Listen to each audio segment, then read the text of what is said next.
Hello किसान भाइयों, एक बार फिर से आप सभी का किसान बंधु जैविक खेती चैनल पर बहुत बहुत स्वागत है। जैसा कि आप जानते हैं, हमारे द्वारा किसान जागरूकता कार्यक्रम का संचालन किया जा रहा है, जिसमें आज हम आपको ऐसे ही क्रिएटिव किसान से मिलवाएंगे जिनके द्वारा अपनी कंपनी बनाकर चलाई जा रही है। आज हम आए हैं Satpura farm and livestock farm पर, जिसके ऑनर हिमांशु विश्वकर्मा जी से आज हम बात करेंगे और आपको बकरी पालन संबंधित सभी जानकारी उपलब्ध कराएंगे। ताकि हमारे द्वारा किसान जागरूकता कार्यक्रम चलाया जा रहा है, उससे संबंधित आप क्या कहेंगे? आपका भी बहुत बहुत स्वागत है कुलदीप जी हमारे फार्म पर। और आपके द्वारा जो किसान जागरूकता किसान अवेयरनेस का जो प्रोग्राम चलाया जा रहा है, इसके लिए मैं आपको बहुत बहुत धन्यवाद ज्ञापित करूंगा।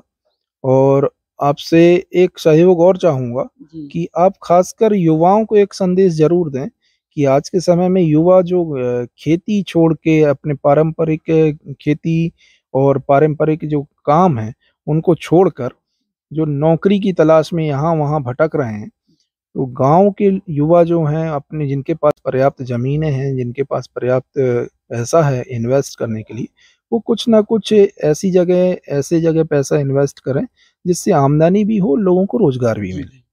जैसा कि हम हिमांशु जी के पास में पहुंचे हैं, गोट फार्मिंग संबंधित सभी जानकारी इन्हीं के मुखाग्र से हम संपूर्ण जानकारी लेंगे, तो हिमांशु जी द्वारा प्राप्त होंगी। देखिए कुलदीप जी, हमारी कंपनी का जो नाम है Satpura farms and live stock है। और हम 8 साल से हम गोट फार्मिंग एनिमल हस्बेंड्री में काम कर रहे हैं। हमारा गोट फार्म जो है 7 साल से बारया बड़ा के पास टूरनी खैरी गांव में स्टेब्लिश है। और हमारे पास 4 नस्ल की अभी फिलहाल बकरियां हैं, जिसमें सिरोही है, सोजत है, गुजरी है और बर्बरी है। हम लोगों को अच्छी नस्ल की बकरियां प्रदान करते हैं यहाँ से।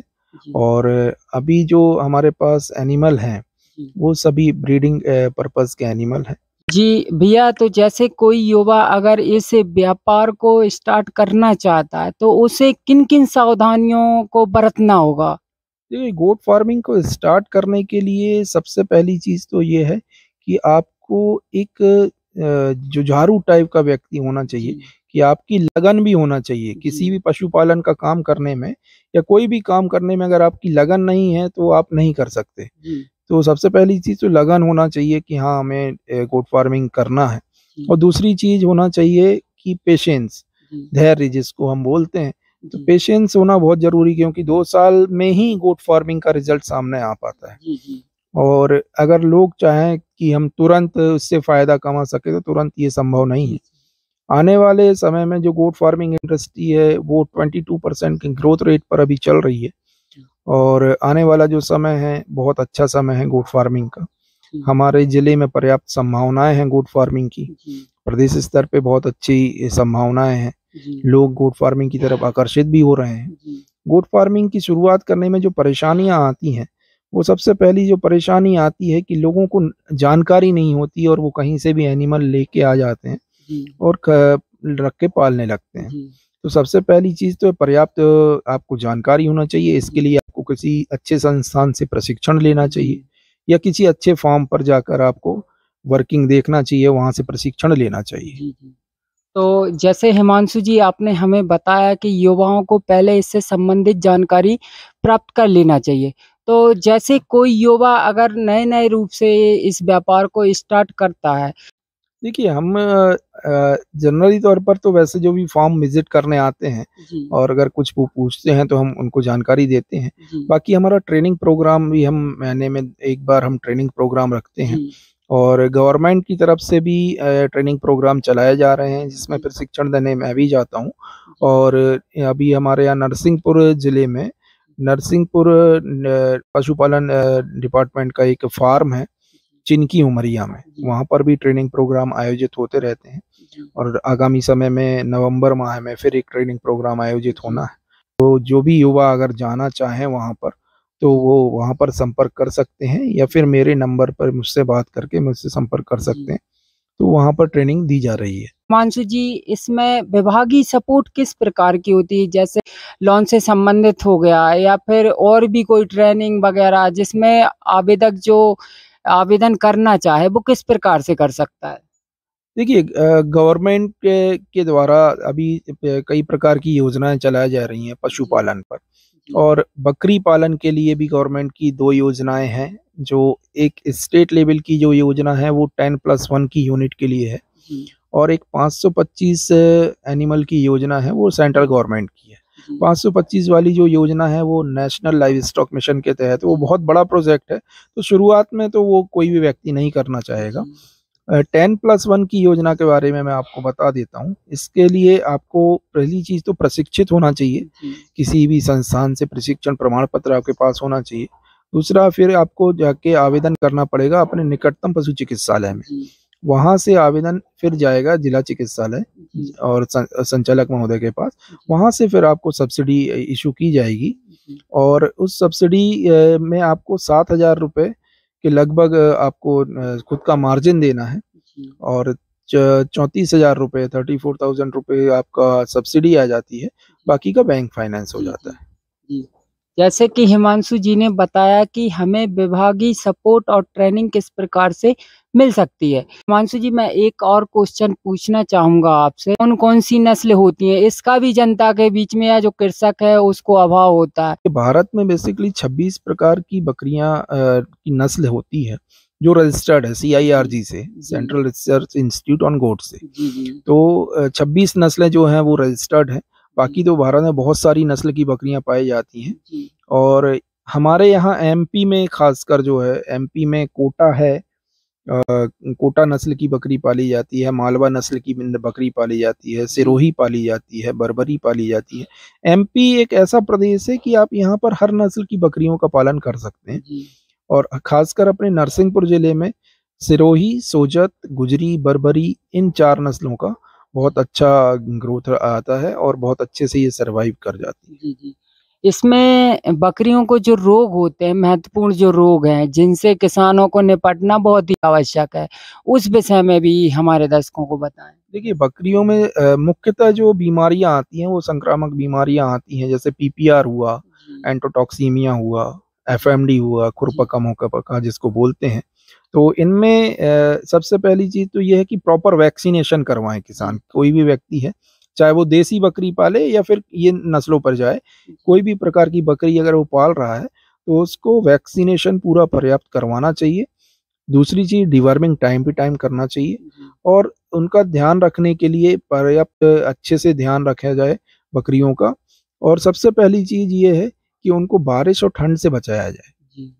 कोई भी जानवर है, अगर ठंड ज़्यादा लगेगी तो निमोनिया का शिकार होगा, बारिश में ज़्यादा भीगेगा निमोनिया का शिकार होगा, तो जिससे मृत्यु दर बढ़ जाती है। अभी मैं कई बार देखता हूँ कि लोकल जो गोट फार्मर हैं वो, उनकी बकरियां बारिश में भीग जाती हैं, फिर घर लेके जाते हैं वो, और उनको एक कमरे में बंद कर देते हैं। पता चला सुबह जब वो कमरे से बाहर निकालते हैं तो 1 या 2 बकरियां उनकी मरी हुई मिलती हैं।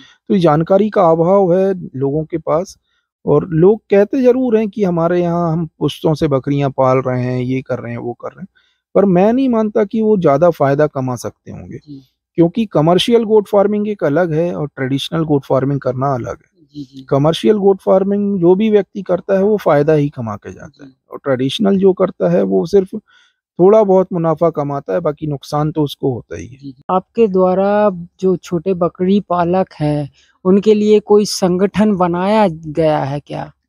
जी हाँ कुलदीप जी, हमने अभी एक संगठन का निर्माण हम कर रहे हैं, और इस संगठन में लगभग हमारे 20-25 गोट फार्मर जुड़ चुके हैं, और प्रदेश स्तर पर हम इस संगठन को लेकर जाना चाहते हैं। अभी हमने नरसिंहपुर जिले से इसकी शुरुआत की है। छिंदवाड़ा के लोग भी हमसे जुड़े हुए हैं, सिवनी के लोग भी जुड़े हुए हैं, बालाघाट के लोग भी जुड़े हुए हैं, और लगभग अधिकतर जिलों में हम इसमें लोगों को जोड़ना चाह रहे हैं। इसमें कोई भी गोट फार्मर हमसे जुड़ सकता है, चाहे वो कमर्शियल गोट फार्मिंग कर रहा हो या ट्रेडिशनल कर रहा हो, पर खासकर हमारा जो ध्यान है वो छोटे बकरी पालकों पर है, जो लोकल में बकरी पालते हैं और जिनका शोषण बहुत ज़्यादा होता है, जिनका व्यापार जो है बहुत कम है, और वो लोग व्यापारियों द्वारा शोषित होते हैं। कि आज के समय में कोई भी बकरी पालक अगर बकरी का रेट डिसाइड करता है तो वो उसकी मर्जी के हिसाब से नहीं बिकती है, वो बाजार में व्यापारियों के हिसाब से बकरी बिकती है। तो हमने ये सोचा हुआ है कि हम एक प्रदेश स्तर का संगठन निर्माण करें, जिसमें बकरी पालकों को प्रशिक्षण भी दिया जाए, उनको उनके हक के लिए उनकी आवाज़ उठाई जाए और सरकार द्वारा जो चलाई जा रही है योजनाएं जितनी भी, उनका लाभ दिलवाया जाए। इसमें हमें विभागीय रूप से भी बहुत सपोर्ट मिल रहा है और जो लोग बकरी पालन कर रहे हैं उनका भी बहुत अच्छा रुझान आ रहा है, वो लोग भी हमसे जुड़ना चाह रहे हैं। और आपके द्वारा मैं कहना चाहूँगा कि जो लोग भी वीडियो देख रहे हैं और जो बकरी पालन कर रहे हैं, वो अगर हमसे जुड़ना चाहें तो हमसे जुड़ सकते हैं और हमारे द्वारा चलाए जा रहे कार्यक्रमों में भाग ले सकते हैं, जिससे उनको आगामी समय में बहुत फ़ायदा होगा और एक नई आवाज़ बन के हम लोग उभरेंगे, खासकर बकरी पालन के क्षेत्र में। देश स्तर पर हम एक अभियान चला रहे हैं। हमने एक बकरी पालक संगठन का निर्माण किया हुआ है और इस बकरी पालक संघ का नाम हमने दिया है मध्य प्रदेश बकरी पालक संघ, MP गोट फार्मर एसोसिएशन। तो इसमें हम लोगों को जोड़ रहे हैं, जिनके पास एक जानवर भी है तो वो भी हमारे संगठन का सदस्य बन सकता है। इसके लिए कुछ नहीं करना है, सिर्फ आपको हमें जानकारी देना है, आपका मोबाइल नंबर देना है, आपका स्थान देना है, आपकी बकरियां कितनी हैं, कौन सी नस्ल की बकरी पालते हैं और आधार कार्ड का नंबर देना है। इसके बाद हम उन किसानों को सभी को इकट्ठा करेंगे एक जगह पर। जब अभी हमने नरसिंहपुर ज़िले से शुरुआत की है, नरसिंहपुर ज़िला जब हमारा पूरा हो जाएगा तब हम दूसरे ज़िलों में भी इसको फैलाएंगे और हमारा लगभग हर ज़िले में काम चल रहा है, पर हमने अब जो प्राथमिकता दी है नरसिंहपुर ज़िले को दी है। नरसिंहपुर ज़िले में हम एक बहुत अच्छा कार्यक्रम भी करने वाले हैं जनवरी माह में हम इसको एक बहुत अच्छा कार्यक्रम इसके हिसाब से करेंगे कि हम लोगों को अवेयरनेस आए गोट फार्मिंग के प्रति और लोग जागरूक हों, साथ साथ कमर्शियल गोट फार्मिंग के प्रति आकर्षित हों। इस कारण से हम ये संगठन बनाना चाह रहे हैं। बकरी पालन एक ऐसा पेशा हो गया है कि इसमें फ़ायदा तो बहुत है, पर अगर जानकारी आपको नहीं है तो आप घाटा भी खा सकते हैं। तो इस कारण से हम लोगों को जोड़ना चाह रहे हैं, उनको जानकारियाँ देंगे, उनको प्रशिक्षण देंगे, उनके हकों की लड़ाई लड़ेंगे। जैसा कि आपने देखा, हिमांशु जी ने हमें बकरी पालन से संबंधित संपूर्ण जानकारी दी है और मैं इनका नंबर आपको उपलब्ध करा दूंगा अपने वीडियो के कमेंट बॉक्स में, तो उससे आप इनसे संपर्क कर सकते हैं। जय हिंद, जय भारत, जय किसान।